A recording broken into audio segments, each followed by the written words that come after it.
Hi, everybody. I'm Bianca Della Garza, and you have to check out Gene Valentino's Grassroots Truthscast podcast. I was a guest. He has the best guests always. Check him out. With breaking news and political commentary from a public servant, serial entrepreneur, community leader, philanthropist, and American patriot, and a darn nice guy, it's time for the Grassroots Truthcast and your host, Gene Valentino. Hi, friends. Gene Valentino. Welcome to another episode of Gene Valentino's Grassroots Truthcast.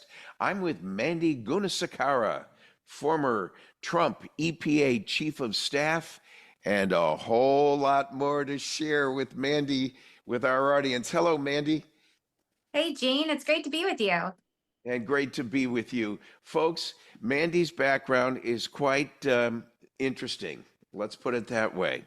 And we're going to delve into many aspects of this life that she's had with the Trump administration, her law background, and her work with many environmental initiatives throughout the state and the nation right after this.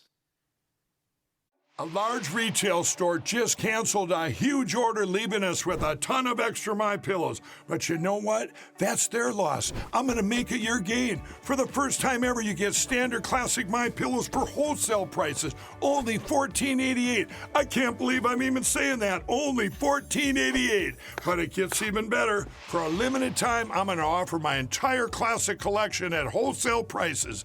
Upgrade to a queen size MyPillow for just $18.88. King size only $1 more. Get my body pillows for $29.88 and multi-use MyPillows for only $9.88. So go to mypillow.com or call the number on the screen. Use your promo code to take advantage of wholesale pricing for the first time ever on TV, including my standard size MyPillow, only $14.88. They've never been offered this low before. We have limited quantities at this price, so limit's going to be 10, and once they're gone, they're gone. Hi, friends. Welcome back to Grassroots Truthcast. My guest today is Mandy Gunasekara, a Mississippi native, a JD in law, and she has been working under the Trump administration as Chief of Staff in the environmental areas. Mandy, welcome aboard. Let's hear more about your background real quick, and then I have something I just don't understand I've got to ask you.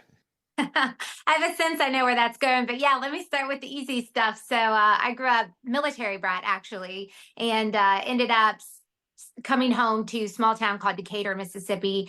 Really spent my formidable years there. Ended up going to Mississippi College for undergraduate, Ole Miss for law, and then throughout my undergraduate, I had done a number of internships in Washington, D.C. I really wanted to come up and be a part of all the constitutional republic action, as I characterized it back then, and found my way up into D.C. after law school with my husband.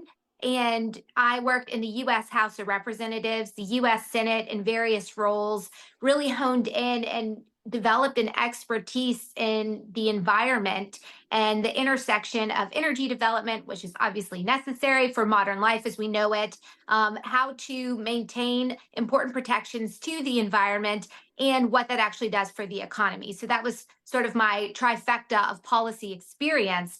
Now, right before President Trump was elected, I had served as the majority counsel at the U.S. Senate Environment and Public Works Committee. And what was important about this, it ended up being the perfect segue for my first role at the Trump Environmental Protection Agency. I was charged with the then President Obama's Climate Action Plan.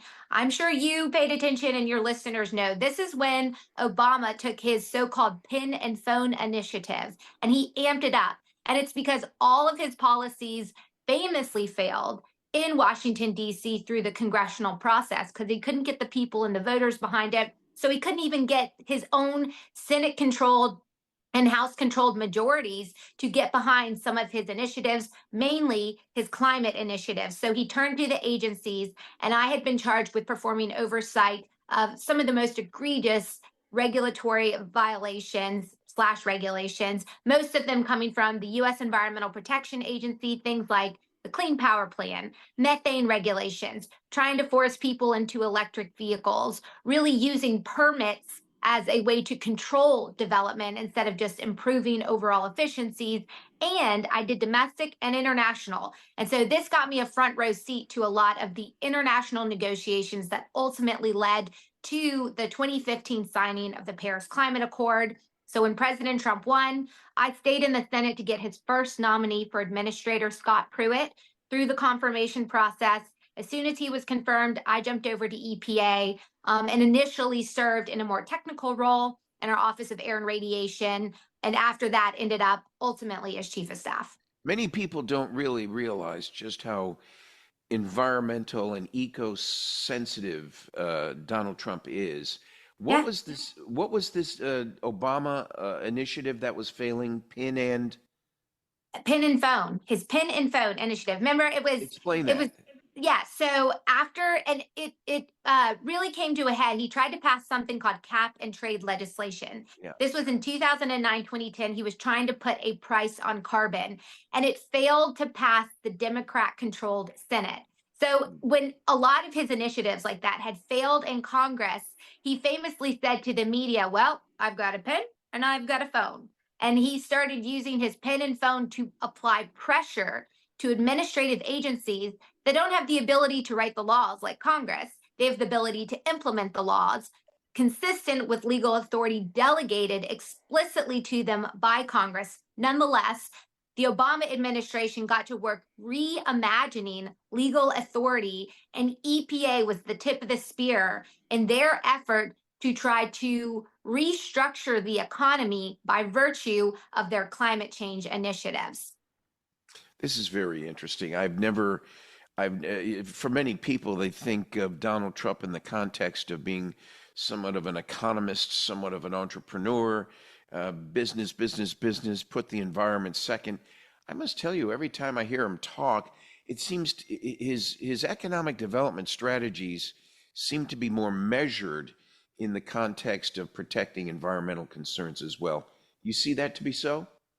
Absolutely. I mean, anytime I ever talk to him or any of my principals ever talk to him directly about the environment, he's very clear. He always said that the direction of EPA under his watch was to clean up the air, clean up the water, address legacy pollution in the soils, and make our economy run more efficiently. Now, when you focus on that, we actually went gangbusters when you look at how you measure environmental outputs in this country. A little bit of background. In the US since 1970, the EPA has been tracking the presence of certain types of traditional pollutants, and then more recently, overall greenhouse gas emissions coming from a variety of sources. However you measure it, during the Trump administrations, the 4 years of the Trump administration, you wouldn't have read this in the headlines, but we rolled back a number of unnecessary regulations. But when you look at the data with regards to how you measure environmental improvement established in the 1970s, so not something President Trump changed so that he would look good, we continued to reduce pollutants in air, water. We actually recharged this program called Superfund that had really been stalled out. It's aimed at dealing with legacy pollution from that pre-1970s era when people were dumping all sorts of chemicals and things into the waters, polluting all over. We really ramped that up, and we continued to lead the world in overall greenhouse gas emission reductions. So if you cared about the data, we got an A++ during the Trump administration. But if you listen to the media, they would constantly tell the people we had a failing grade. Folks, we're talking with Mandy Gunasekera, she's a native from Mississippi, but very much involved in the Trump administration in the EPA and environmental area. And Mandy, I can't let any time go by without asking you, what is this? I know you're featuring it in your book, and I want to make sure we start plugging the book. What's this about a State Department arranged German sex hotel that you were involved in? Yeah. I mean, that should be the salacious topic that leads the story. No, I kind of got into some interesting stuff with you first, but I can't let it go too far by. I mean, there's something here. What's going on? Yeah, it's an unbelievable story, but it's all true. So because of my work in the Senate and really my international work, I ended up being the point person, the architect of the Paris Accord withdrawal that President Trump eventually announced in the summer of 2017. Quick reminder, the Paris Climate Accord was an agreement where the U.S. basically sold out the U.S. economy and the workers while giving places like China and India a free pass. This is all a part of this global climate cabal where the Obama administration had signed us up for a bad deal. Trump comes in, says, we're not doing that, we're going to get out. But you may not be surprised, when I came in, there were a lot of people at the White House initially. I called them the Goldman Sachs crew, but they came in and they wanted to try to convince the president, despite what he had said to the voters, he wanted to try to convince the president to stay in. So there are many months of back and forth, back and forth. Ultimately, the president landed where he always was, which we're getting out. I had been a key staffer in that whole process. And as you can imagine, I got a lot of enemies in the deep state.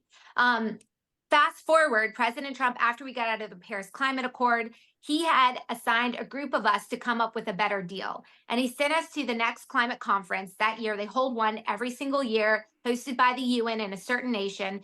This year, it was held in Bonn, Germany. As a federal staffer or employee, there are teams of people that handle your logistics, how you fly, where you stay, the taxis, all those sorts of things. Me being a Senate staffer, I'd done these international trips before. I didn't think twice about it.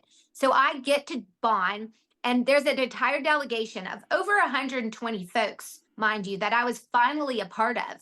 And I get there. It's one of those trips, red flag number one, everything that could go wrong went wrong. Red flag number two, as the taxi's taking us to our lodging, we're going away from where the negotiations are. We end up about 35 to 45 minutes on a good day away from where the actual negotiations are. Just to level set, typically I was within a 10-minute taxi ride or walking distance because you're there to negotiate, not to see the countryside, as beautiful as it was. So that was red flag number two. Red flag number three is I walk into the hotel and it just had weird vibes, as you can imagine. I get to my room and I start looking around, and it's me and one other female colleague out of the entire 120 plus person delegation. And I look around and we are very clearly in a German sex hotel. And so I called her. We tried to find a way to get out of it. We reported it back to the State Department. And this had been set up by the consulate in Germany. So it's not like it was a innocent mistake. This was very clearly a form of harassment and a message from all the people who were angry about me helping the president fulfill his promise to get out of the Paris Climate Accord. It was a message that they were not only going to try to stop our policy directions, but they were going to try to demean, demoralize, and discredit any of his appointees in the process. And this was Exhibit A. A full timeout right there. This is a good. It comes off as a salacious soundbite, but it's truly much more pervasive. Mandy, this is an example, and this is where the story should go. The Republican Party, the Republican administrations, as compared to the Democrat Party and Democrat administrations, this is a demarcation. This is a clear distinction between how Democrats and Republicans behave. I challenge anyone watching us to come forward with evidence, and I'll give you the time that's due to present the alternative side. But would someone show me one case in point where the Republicans have pulled this kind of stunt? It's certainly embarrassing to you, and for that I apologize. It's not my fault, but in a sense, it's my problem. Together, we have worked so hard at trying to promote and protect this constitutional republic and its future for our children and grandchildren.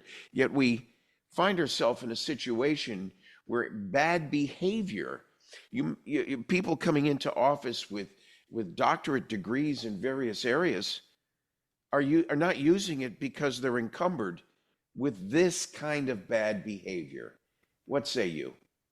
I say that's exactly right. And I think that is a really important message here, not to be lost. Something that really shifted during the Trump administration is folks are familiar when someone's nominated for a cabinet position or a principal position, they are subject to a higher level of public scrutiny by virtue of going through that process.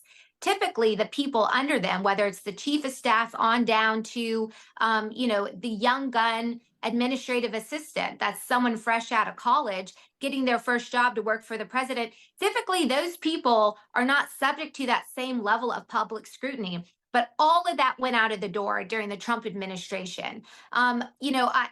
Everyone was on the receiving end of reporters and entire nonprofits digging through past tweets and social media. I call them my young guns, but these were young, really smart, ambitious kids that care about the country, the type that you want with young, vibrant energy coming in an administration to help get things done. They're so important in the process. And some of them ended up being on the receiving end of investigations because, one, they were really effective. And two, they had upset the wrong bureaucrat that knew that they would never be held to account for creating problems in someone else's life. So they end up leaving a job that pays $40,000 to $50,000 a year, which isn't a ton if you're living in DC, you're a young kid, you have college debt, and then they're having to rack up legal bills on top of this to defend against frivolous investigations. And this happened across the entirety of the Trump administration. And this was a major shift from how traditionally people who sign up to serve the president were treated.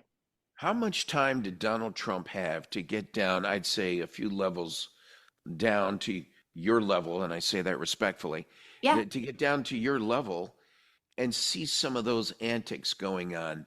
He had so many things hitting him, a tsunami of issues that he needed to address, admittedly, in a broader sense for this nation. But was he able to get down into firing y'all fired with that bad behavior? Well, no, unfortunately not. And this is one of those lessons learned. And this is also why if President Trump pulls it out and wins the presidential election, the deep state is scared to death. I've seen Exactly. article after article called that they're trying to Trump proof all their operations. The truth is you can't Trump proof because it's not about Trump. It's about executive authority, and anyone, whether you are a political appointee or a long-term civil servant, you serve at the pleasure of the president, and he or she, but he has the authority to do something about it. And now he knows how to do it. And it takes a whole team of people, not just with the knowledge, but the learned wisdom of how to operate within the bureaucracies to make sure if people treat people poorly, not even a political versus non-political level, on a basic human level or a professional standard, if they violate those, there is a pathway to get them out. And this is why the deep state, more than anyone, is so scared of a Trump victory in the next couple of weeks. Yeah, I spoke to one of the appointed officials over in your neck of the woods in Mississippi. He ended up owning a few radio stations and becoming the equivalent to what we call here a county commissioner. I was county commissioner for 2 terms here in Florida.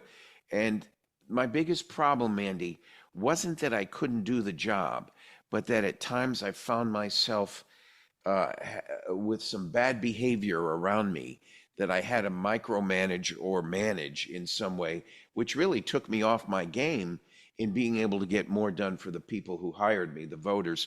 I see that Trump on a second term, if I can use the term, he's going to do an enema on anybody who's in the way because, and I submit it'll be several levels down to prevent this kind of bad behavior. And to your point, yes, the deep state is in trouble. But folks, we're talking with Mandy Gunasekara, former chief of staff in the EPA under the former Trump administration. Hey, any word about coming back?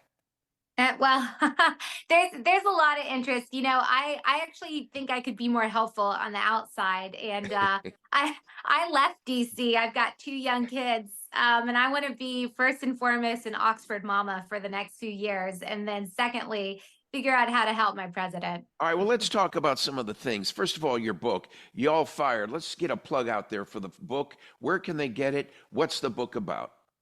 Yeah, so y'all fired A Southern Belle's Guide to Restoring Federalism and Draining the Swamp. You can buy it. The easiest is either Amazon or Barnes and Noble. And I would describe it in three main sections. The first section is my anecdotal experience. Prominently featured is the German sex hotel, but there's more to it. Just to kind of paint the picture, everyone knows how President Trump has been on the receiving end of the deep state, but it's important for them to know it didn't just stop with the president or the vice president or cabinet officials. It Yeah. went deeper than that. So it's focusing on that. The second piece of it is it's a little wonky, but I'm a creature of policy, so I have to go there. It's a deep dive into a historical assessment of how did we get to this problem where the unelected bureaucrat rules the day in a constitutional republic.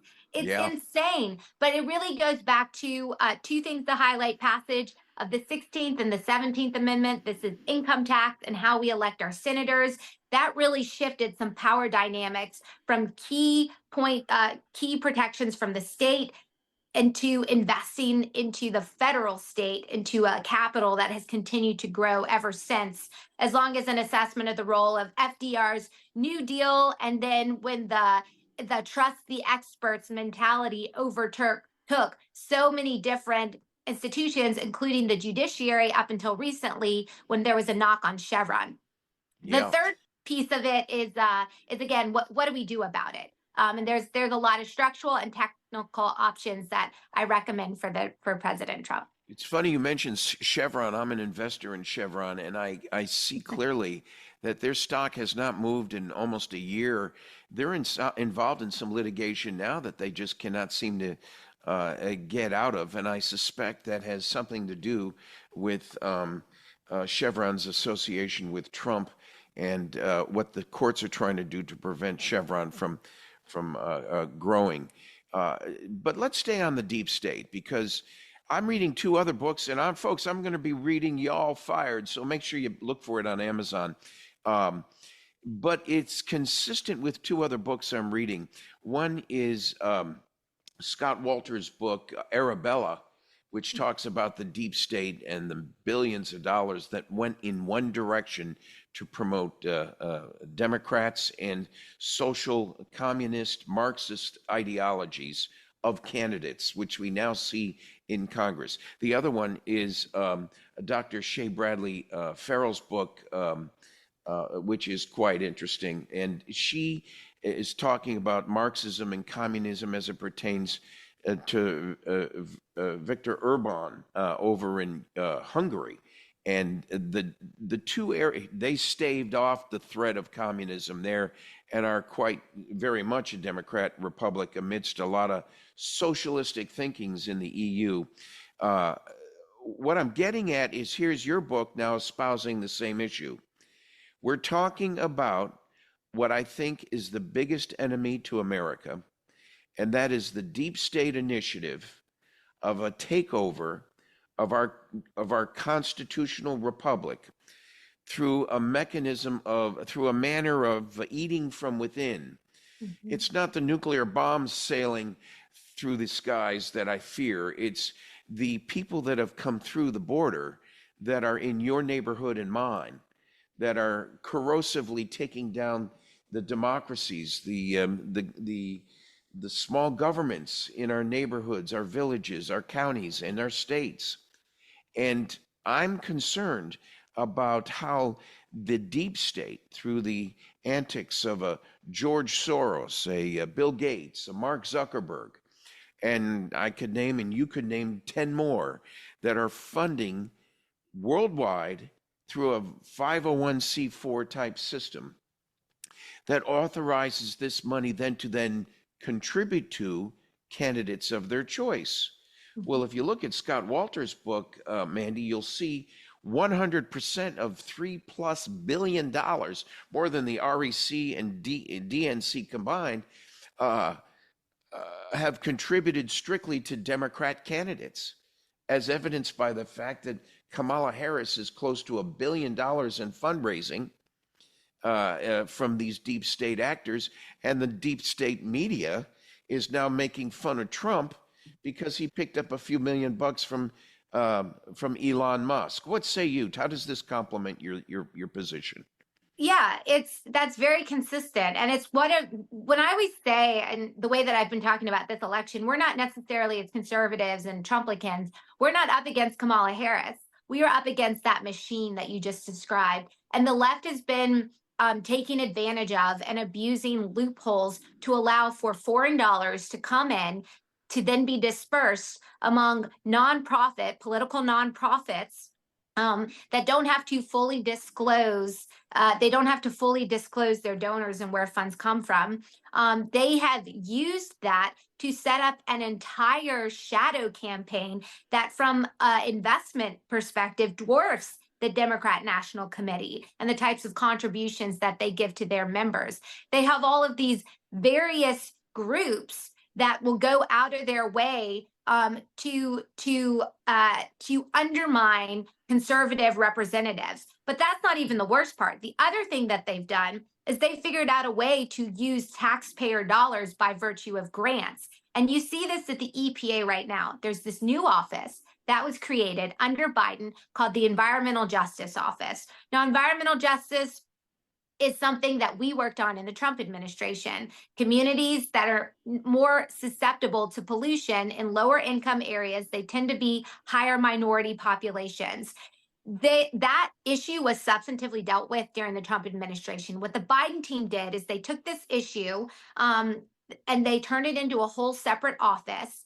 And under the guise of elevating this issue, they got billions of dollars from Congress from the falsely called Inflation Reduction Act, billions of dollars for grants to go to environmental justice communities. Now, all of that just sounds so great, but the problem is the actual funds are not going to help environmental justice communities. They're going and landing in the hands of third-party groups aimed at shoring up leftist political power and supporting Democrat candidates. So you have this operation of billions of taxpayer dollars being washed through a fake office created during the Biden administration so that those dollars land in the pockets of Democrat political activists. And the left has also figured out how to do this, and they have their brethren in the deep state.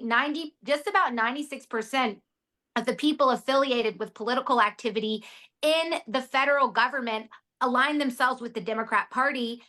They're not going to apply oversight and call out this bad behavior, so they ultimately get away with it.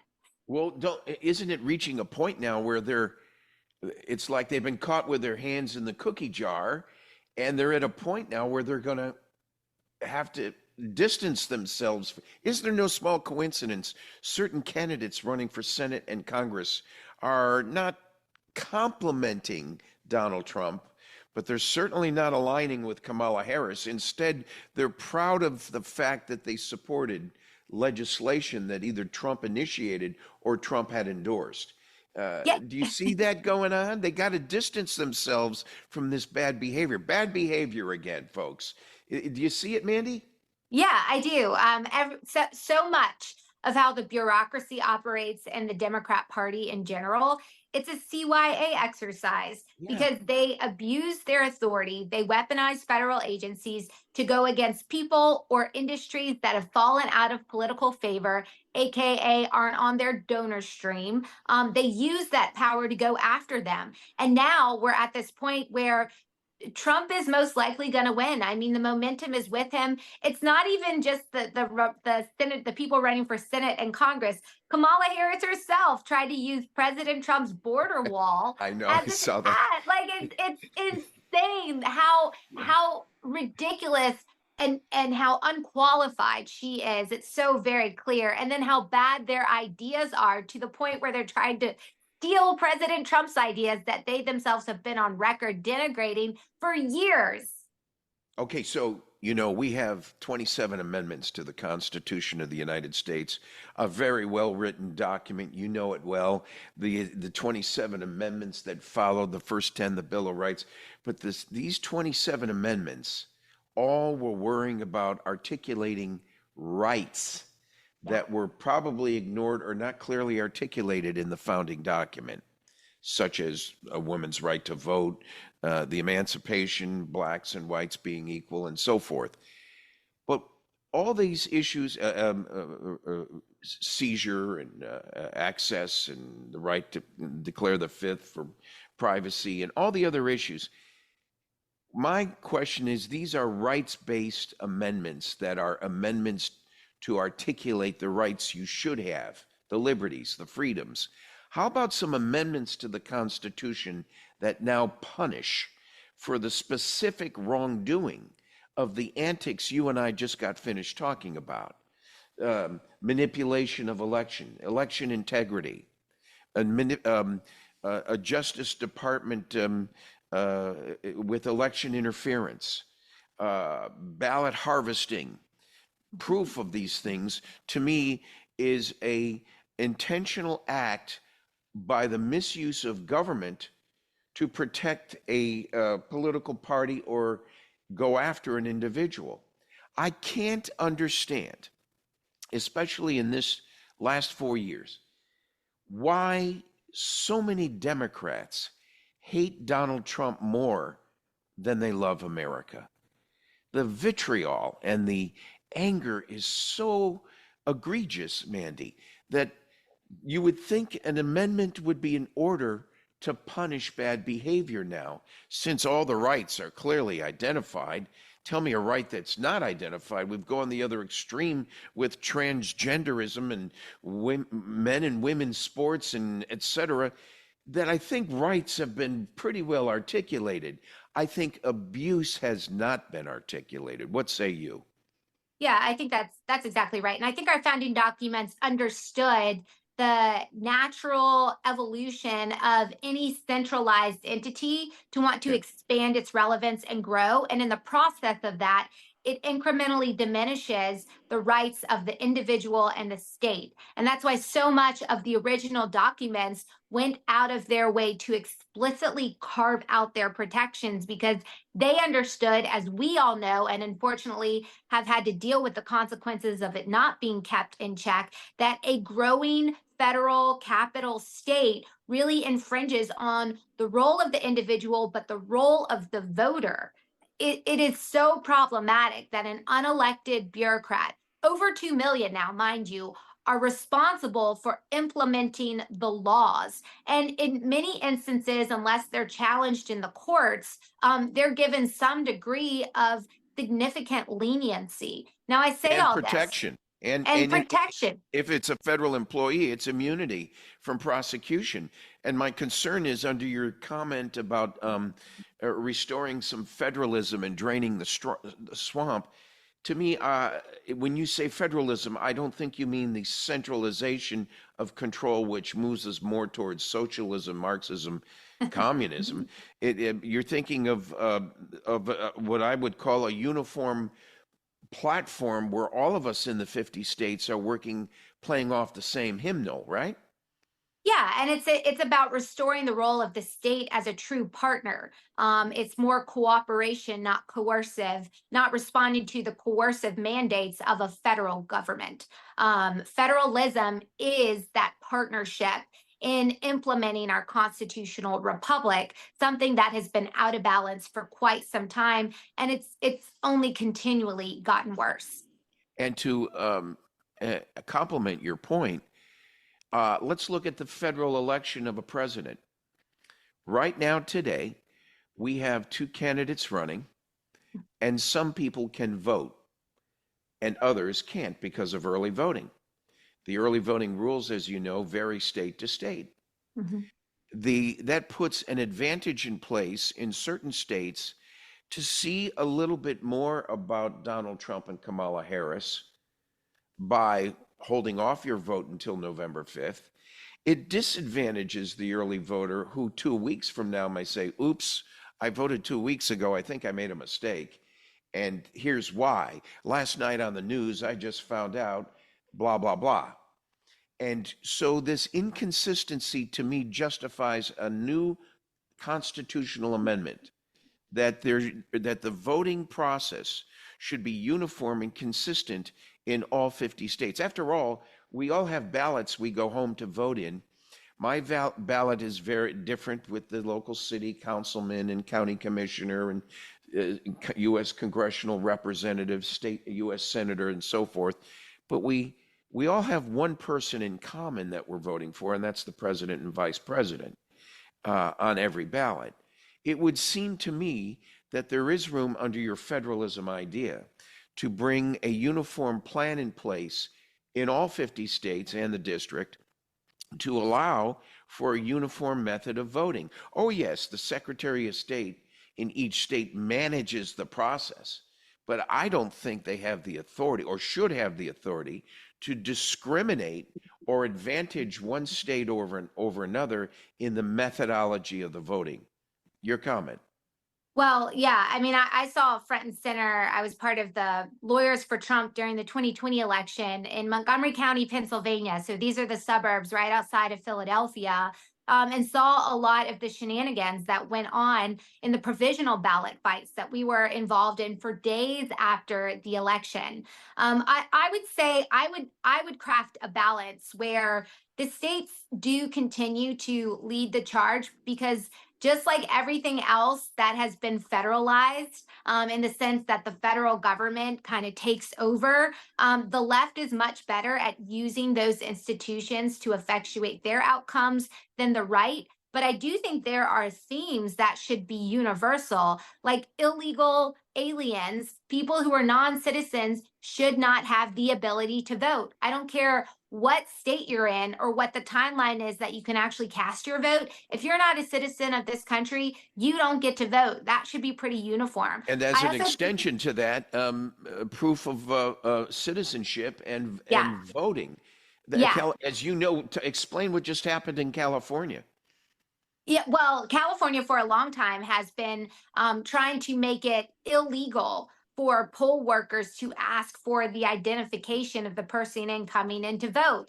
And it's come to a head this year, where the poll workers can't ask for people's ID, and you have this influx of millions of illegal aliens that are all throughout the country, many of them in California, that we know are going to show up. Not only do we know that they've been coached to show up and cast their vote for the Democrat Party.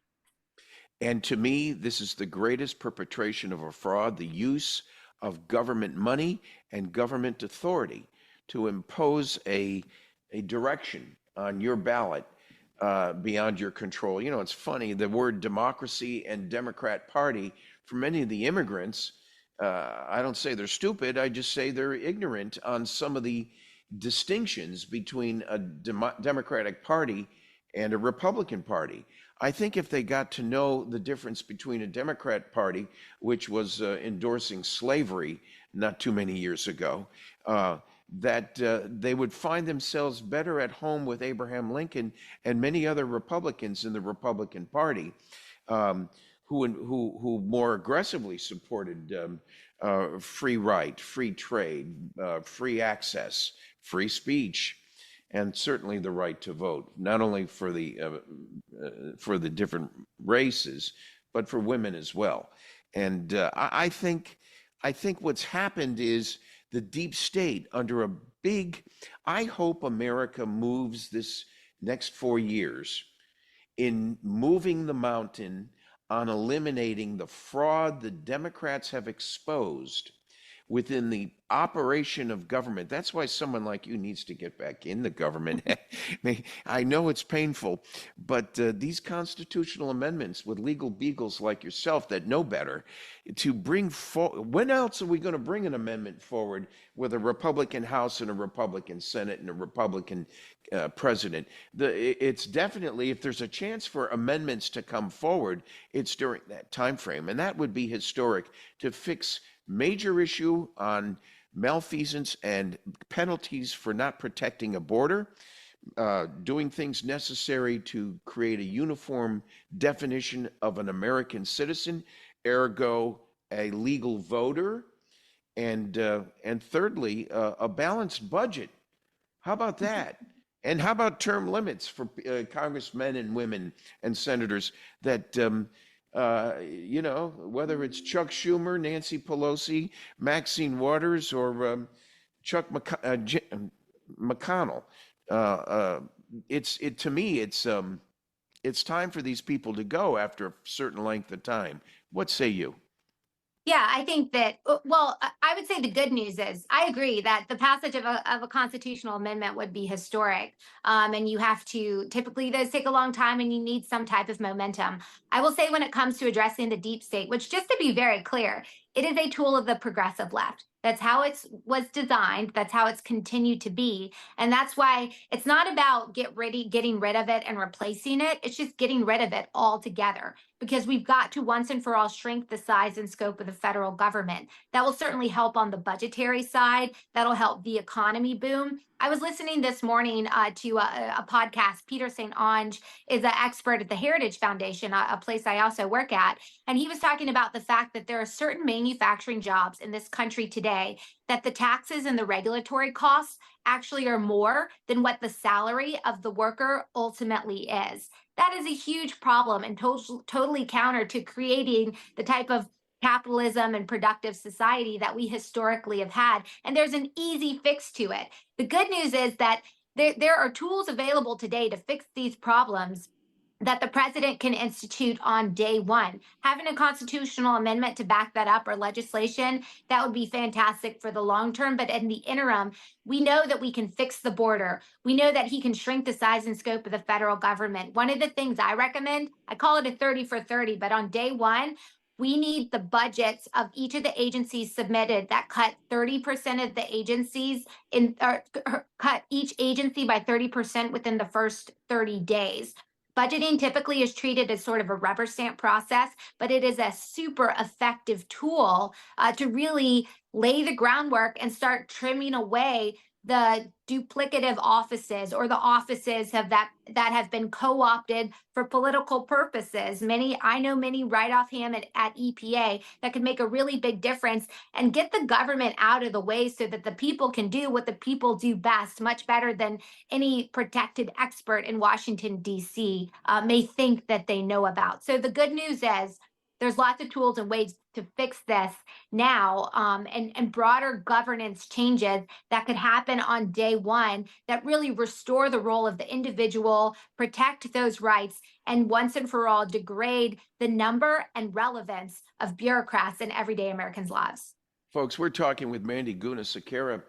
She is a director of the Independent Women's Forum on Energy and Conservation. She's a veteran of the Republican climate and energy strategist, a communicator, and an environmental attorney. She is also a principal at Section 7 Strategies. Look them up. She's a visiting fellow as well with the Heritage Foundation and an advisor to Satoshi Action Group.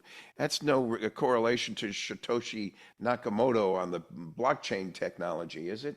It is, yeah. I'm part of a group. I work with Bitcoin miners, trying to shore up that budding technology. We don't necessarily have to get into it today, but from an environmental and an energy grid perspective, it is a really great technology that can fix a lot of the problems caused by other bad decisions. You and I have touched so many topics, and I think we could go 2 hours more on all these topics. I want to ask you, since there's so many things you've been working in and around, is there one or two in particular you want to focus on before we call it a day? Yeah, well, certainly. I mean, I would say at the Heritage Foundation, I do want to touch on Project 2025. I helped draft the EPA chapter, and it was really important work, but I know it's been admonished even by President Trump, because there are those who have tried to take this policy handbook and turn it into a political weapon. But I'll tell you, I wrote the EPA chapter, and I actually had to testify before Congress a couple weeks ago. And I heard the lies of the left trying to say that Project 2025 was something President Trump had worked on. He had nothing to do with it. And I know personally, I was in charge of that chapter. It's chapter 13 if you want to go check it out. But it is a great picture of where the conservative movement is. It's not just the Heritage Foundation, it's a combination of conservative nonprofits. If we had a clean slate for how to make the federal government fulfill important roles, but not get so big that the unelected bureaucrat is more important than the individual voter, this is how we would design it and some of the key policy changes we would take. It's the work of the conservative movement. President Trump, his team, and his campaign had absolutely nothing to do with it. But I do encourage folks who are curious about what a conservative administration could look like, whether it's EPA, Interior, Energy, HHS, every single one of the agencies had a chapter leader, and people thought really critically about what would this policy vision look like. And number two is, who are the people who could be ready to go to implement something like that? And let's start training them. The other reason why Project 2025 was so denigrated by the left, yes, they were trying to turn it into a political weapon against President Trump, but it scares the left to death because historically they've been the only ones that during the off years, meaning when their guy or gal isn't in the White House, they're actually coming up with a strategy of what to do if they ever get the chance to control the various levers of power.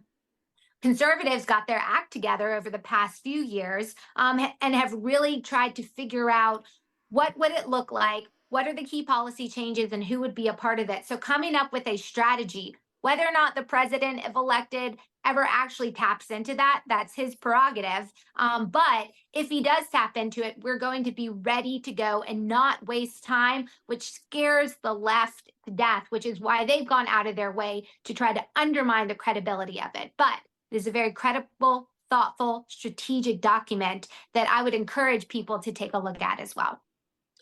Mandy Gunasekara, her book is Y'all Fired. So you got to get it. Y'all fired. You're fired if you don't get it. Mandy Gunasekara. Tell them they can get it on Amazon and where? Barnes and Noble. Okay. And you got a website address you want to throw out there for them to follow you? Yeah, you can either follow me on X at Mississippi MG, or you can check out my website, mandy.ms. You know, one of the things you're bringing up, which touches so many of the topics we've discussed today and in the book, have to do with the centralization of power in government. The we the people idea, where we individually think we are part of a collective group, that we as elected officials work for our bosses, the people who voted us in. Whereas the Democrats think, you just do what I tell you. I'm in charge now, and you don't have a say. I'm in charge now, and we're going to do it this way. It's amazing. I see it when a congressman, for example, running in the district of anywhere USA, comes into Washington with an agenda of maybe his top 10 list of things he wants to accomplish. For whom? The people that voted him in. Only to find out that Nancy Pelosi and the ilk turned to that congressman or woman and says, now hold on a second. You put your list on hold. Here's the list you're going to deal with. And this is our DC list. Once we get through some of this list, we'll address what you have. Oh, by the way, for the next 12 to 24 months, we want you on the phones X number of hours per day, per week, gunning for money for the Democrat Party, for the Republican Party. It's to me a total misplacement of priorities. Today, the Democrats aren't working as hard on gunning for that money because they've got a deep state system that has been corrupted through the billionaires of the world, funding 100% of the... I challenge anybody out there to find NGO, NGA money, the 501c4s and C5s. Show me where that money is going to a Republican. I can't find it. Now, no matter what you think of my Congressman Matt Gaetz here in the Panhandle of Florida, he refuses to take PAC money, let alone these NGO funds. So to his credit, and he's a strong supporter of Trump, to his credit, he has been objective, and he's caused some heartburn at times in the halls of Congress because he's had the chance to stand on his own and explain his position without compromise from PAC money yelling at him in the background. And I think that's a healthy thing in many ways because he is truly representing the citizens that put him there in the first place. I think on the Democrat side, that is not the case. Many of the elections around the nation, in the top 7 states that were in question, Mandy, were showing that the Democrats had a strong chance of winning. With 100% of their money coming from these deep state operatives, they're now in a 51, 49, 47, 48 split. I don't believe the polls being that tight anyway, but nonetheless, their billions of dollars doesn't seem to be working. Comment? Yeah, well, the polls in particular, if Kamala Harris is tied or even slightly above, I think she's slightly behind today, she's losing by a lot, because we know the polls don't accurately capture President Trump's supporters. And it's only gotten worse in recent years. Yes. And I have to get credit to my husband. He did a deep dive on this the other day. But if you look at some of the swing states in particular, going back to 2020 and even 2016, where Hillary Clinton or Joe Biden were purportedly up by 6 to 8 to 10 points, at the end of the day, they either lost or they only won it by to Mandy, 1,000 votes, depending on how you ultimately look at it. So the fact that she's tied shows that she's losing. well, isn't that interesting? Your husband and you took the words out of my mouth. I was going to reference the 2016 and 2020 elections and how this neck and neck polling turned out to be a much different result in the election, which means I think we need an analysis on the criteria of the polling process that goes more than just, well, it's got a 3% margin of error. No, there's other factors. Maybe the people you polled were just Democrat voters. How about that for apples? What is the sense? How many of them were illegals, aliens? How many of them shouldn't be giving you an answer in a poll in the first place because they have no entitlement to vote? How many people are really not from that area and couldn't vote in that region where the poll was occurring? So I don't know if the polling process, what the merits are, because the pollsters, and there's quite a few professional pollsters out there, it's less an admonishment of the pollsters, but more a questioning of the criteria. And I think that, I hope that's brought into light. I think, mark my word, Trump wins by 8 points in this election, maybe 10. It would have been closer to 20 points if we were certain to have cured all of the ballot harvesting and illegal voting behavior through all 50 states. If it was a pure election with no illegal votes, I suspect Trump wins by over 15 points. I'm happy with 8 points at the end of this election, as compared to a 50-50, near 50-50 tie on the polling. Agree, disagree? Yeah, I think President Trump is going to win. I think he's going to win by a lot more than the polls are suggesting. And you always think of this, when the polls start becoming the headline, it's because the mainstream media is trying to distract voters away from the actual issues. Polls aren't indicative of some realistic outcome. It's indicative of a trend. And so you have to put them in their relative place and how ultimately they have been used. But the best way for folks to think about polls is, you know what, I'm just going to show up, I'm going to vote. And the ultimate poll will be who wins this election. And I agree with your assessment, Gene. I do think it'll be President Trump by much more than many people are willing to admit. Well, thank you for joining me today, Mandy. Any parting, concluding comment you'd like to make to the folks? Grab that book behind you, I see. Let's boast a little bit about what, folks, this just came out October 2nd. Mandy Gunasekera's book, Y'all Fired. Give a caption of it again, Mandy. Yeah, A Southern Belle's Guide to Restoring Federalism and Draining the Swamp. It's on Amazon. It's on Barnes & Noble. And you can also follow, I talk a lot about this and other issues on X at Mississippi MG.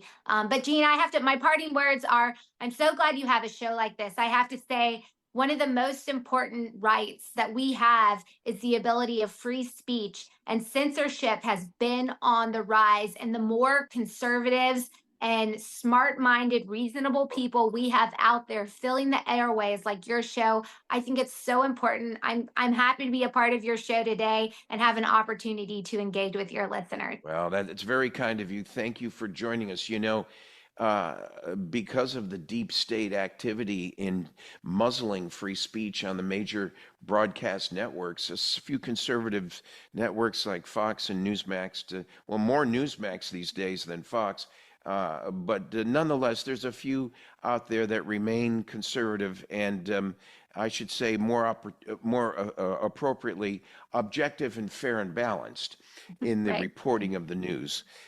Is the key to good broadcast journalism. Journalism 101 and 201 that I took in college, I think have fallen by the wayside in terms of credentials, in terms of oversight and monitoring, in terms of substantiating the merits of a case or a position with a second or third source to verify the facts that you present on these kinds of shows. These shows, these social media shows bubbling up on the streaming services is a consequence of that bad behavior again that we saw in the limited media.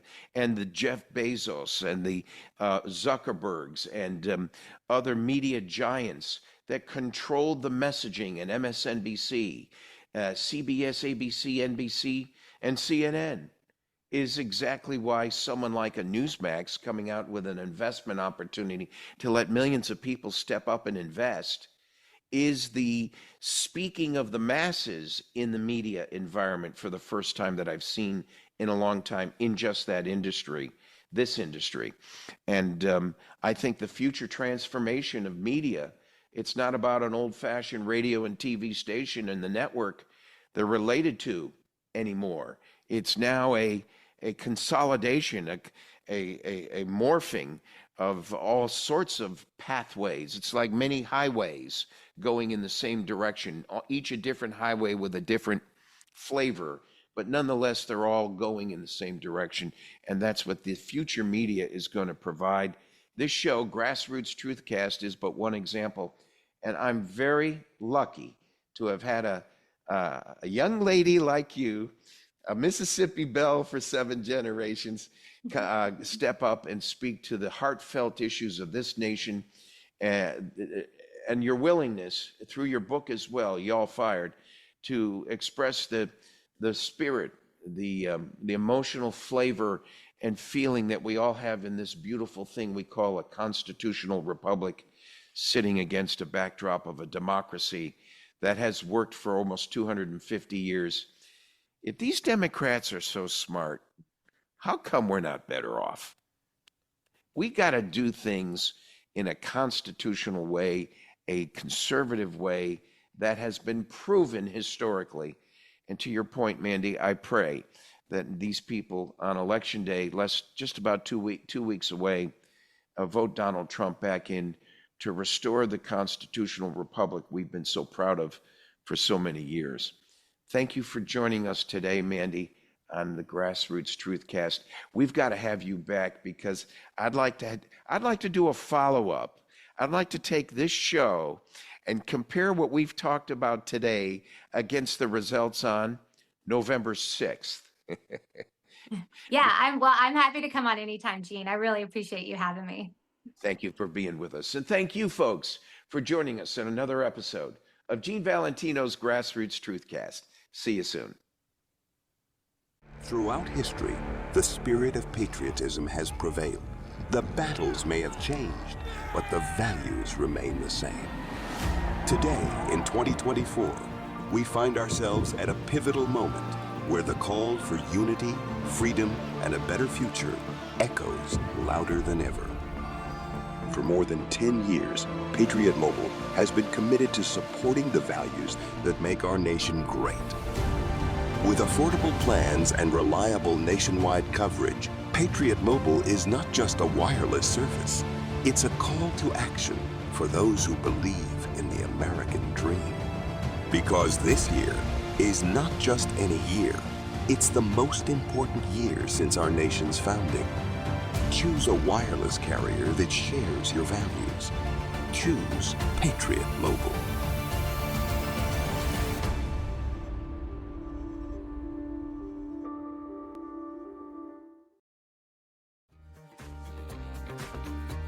Thanks for joining us for Gene Valentino's Grassroots Truthcast. Be sure to like and subscribe and God bless America.